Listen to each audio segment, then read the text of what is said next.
बिहार में 4 सीटों पे उपचुनाव का नतीजा सामने आ गया है। 2025 का सेमीफाइनल हार गए हैं तेजस्वी यादव। एनडीए ने एक तरफा जीत दर्ज किया है क्योंकि चारों सीटों पर वो भारी बहुमत से जीत प्राप्त किए हैं और वहीं इंडिया गठबंधन को बुरी हार का सामना करना पड़ा क्योंकि 4 में से 3 सीट पहले उनके पास था और 3 उनके विधायक सांसद बने थे, एक ही मात्र एनडीए के सांसद बने थे जिस पे उपचुनाव हो रहा था। और आखिर में इतना बुरी हार कैसे मिला है? एमवाई समीकरण के होने के बावजूद भी आरजेडी को बड़ी हार मिला है। 35 वर्षों का किला कैसे ढह गया सुरेंद्र यादव के, और कौन सा प्रत्याशी कितने वोटों से हार जीत हुआ है बेलागंज, तरारी, इमामगंज और रामगढ़, इन तमाम बातों पर चर्चा करेंगे। मैं हूं रंजन, आप देख रहे हैं बिहार ग्राउंड न्यूज फास्ट। अब चर्चा कर लेते हैं विस्तार से। तो सबसे पहले हम बात कर लेते हैं बेलागंज में। तो बेलागंज में आखिरकार मुनरमा देवी चुनाव जीत गई है और मुनरमा देवी को कुल मत मिला था 73,334 वोट। वही दूसरा नंबर पर चढ़ गए हैं आरजेडी के विश्वनाथ यादव, जो सुरेंद्र यादव को कभी किला माना जा रहा था क्योंकि 35 वर्षों से लगातार वहां के विधायक थे और वहां एमवाई के भरोसे वो चुनाव जीत जाते थे, लेकिन एमवाई में भी इस बार टूट हुआ है। और बात कर ली जाए विश्वनाथ यादव को कुल कितने मत मिले हैं, तो उनको मत मिले हैं 51,943 और हार जीत का अंतर है 21,300 कुछ मतों से हारे हैं आपका विश्वनाथ यादव। और मोहम्मद जो अमजद, जो जनसुराज ने भी अपना उम्मीदवार उतारे थे, उनको 17,285 मत मिले हैं और उनकी हार की तो बात की वो 50,000 से प्लस हो गया है। तो इस बेलागंज में आप जान लिए कैसे किला ढह गया है सुरेंद्र यादव को, क्योंकि कहा जाता था कि सुरेंद्र यादव का सिक्का चलता है, लेकिन मुनरमा देवी ने उस सिक्कों को खत्म किया। मुनरमा देवी के जो बेटे थे रौकी यादव, वो काफी मेहनत किए थे। नीतीश कुमार जो हर समय विकास के नाम से जाने जाते हैं, विकास पुरुष कहलाते हैं, आज विकास पुरुष की वजह से उनके साथी यादव और मुसलमानों का भी वोट आया, जिसके वजह से विश्वनाथ यादव पूरी तरीके से हार गए, सुरेंद्र यादव पूरी तरीके से हार गए क्योंकि उनके पुत्र हार गए तो वो भी हार गए। भले वो सांसद बन गए हैं लेकिन वो बेलागंज हार गए। अब बात कर लेते हैं तरारी विधानसभा में, जहां से बीजेपी के उम्मीदवार जीत प्राप्त किए हैं। तो वहां जो बीजेपी के उम्मीदवार थे विशाल पासवान, उनको कुल मत मिले थे 78,755 और वो चुनाव जीते थे 10,600 भारे मत से।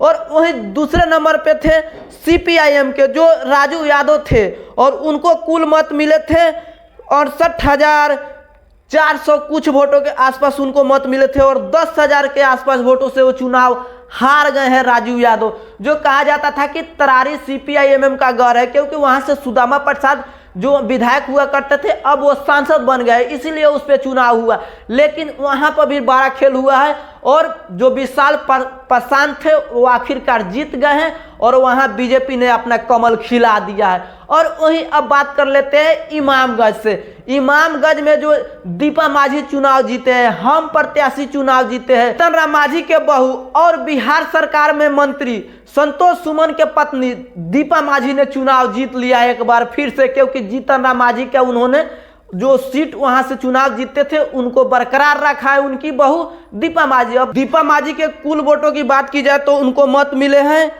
53,435 और वो चुनाव जीते हैं 6,000 वोट के तकरीबन से। वहीं वहां से चुनाव जो रोशन माझी उन्हीं के जाति से आते थे, आरजेडी के उम्मीदवार थे और उनको कुल मत मिले हैं 47,490 और वो चुनाव हार गए हैं 6,000 वोट के आसपास। और जितेंद्र पासवान ने सबसे बड़ा खेल किया। जनसुराज अगर सबसे ज्यादा कहीं पे मजबूती से चुनाव लड़ा है तो वो है इमामगंज, क्योंकि इमामगंज में उनके प्रत्याशी को 37,000 के आसपास मत मिले हैं और वो काफ़ी बड़ी मत होता है क्योंकि जितेंद्र पासवान वहाँ के जो डॉक्टर है वहाँ के लोगों को मदद करता है, उनको फायदा मिला। प्रशांत किशोर का जो जनसुराज ने एक अच्छा कैंपेन किया उनको फायदा मिला और वो तीसरे नंबर पर भले ही रहे लेकिन कांटे का टक्कर दिए हैं इमामगंज से। तो आपने जाना इमामगंज में कैसे दीपा माझी चुनाव जीते हैं, जीतन राम माझी के बहू और बिहार सरकार के मंत्री संतोष सुमन के पत्नी, और बहुत बड़ी जीत प्राप्त की है क्योंकि वहां से बहुत बड़ी लड़ाई हुआ था और कहा जा रहा था कि रोशन माझी चुनाव जीत सकते हैं और उन्होंने बहुत बड़ी टक्कर दिया, लेकिन अंत में जीत प्राप्त हुआ है दीपा माझी जो हम के प्रत्याशी थे। और वही चौथे नंबर सीट की बात की जाए तो वो सीट है रामगढ़। रामगढ़ में इस बार सबसे बड़ा खेल क्या हुआ है, आरजेडी के प्रदेश अध्यक्ष जगदानंद सिंह के बेटे अजीत सिंह बुरे तरीके से आ रहे क्योंकि वो तीसरे नंबर पर चल गए हैं और वहां से बीजेपी के अशोक सिंह वहां से चुनाव जीत लिए। अशोक सिंह को कुल मत 62,257 मत मिले थे।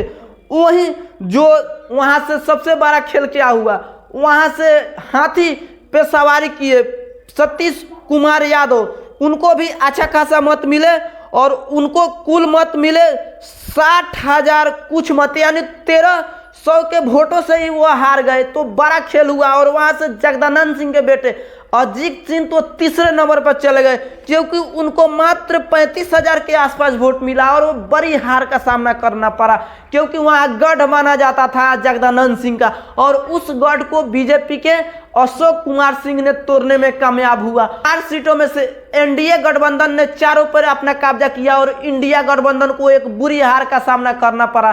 तेजस्वी यादव 2025 का सेमीफाइनल भी हार गए। अब कैसे वो जीतेंगे 2025, क्योंकि जब सेमीफाइनल हार गए तो फाइनल का सपना उनके लिए बहुत कठिन हो गया है। अब बड़ी मुश्किल से जीत मिलेगी उनको। और वहीं अगर बात की जाए बीजेपी ने तो बड़ा खेल किया है और 2 सीटों पे वो चुनाव लड़े थे, 2 जीत लिए। उनके जो जेडीयू से थे उनके गठबंधन से वो चुनाव जीत लिए, हम के उम्मीदवार वो चुनाव जीत लिए। तो 4 सीटों में से 4 पे एक तरफा जीत दर्ज की है। अगर आप फेसबुक पर देख रहे हैं तो एक लाइक जरूर करें, अगर यूट्यूब पर देख रहे हैं तो चैनल को सब्सक्राइब करें। मिलते हैं अगले वीडियो में, तब तक के लिए जय।